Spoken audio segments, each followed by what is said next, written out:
नंदू काय रे एकदम police station मध्ये बोलवलं? काका ते पोलीस साहेब नमस्कार. अहो नंदूला चांगलं ओळखतो मी. नंदू काही चुकीचं काम करणार नाही. अहो चूक नंदूची नाही, नंदूच्या कार्ट्याची आहे. काय काय केलं त्याने? भाईगिरी करतो, मारामारा करतो, गावात हवा करायची म्हणे, म्हणून शाळेच्या दप्तरात हत्यार घेऊन फिरतो हा. काय सांगता? हत्यार? अरे परवापर्यंत तू आमच्या वावरात हागायला यायचा आणि मला पाहिलं अर्धवट सोडून पळायचा आणि आता हत्यार? कसं आहे ना काका, आपल्याशी वाकडं त्याच्या डायरेक्ट नदीवर लाकडं. अरे माकडा आधी नीट उभा राय. ह्याच असं काय करतो? तुला वाकडा करेल मी?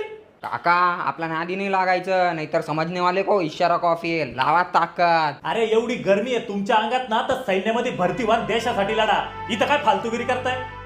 अरे तुम्ही गुन्हेगारीकडे वळता, पण तुमच्या आई बापाची काय अवस्था होती याचा कधी विचार केलाय का तुम्ही? अहो याच्यावर गुन्हा दाखल केला तर याचं आयुष्य बर्बाद होईल. पण नंदूने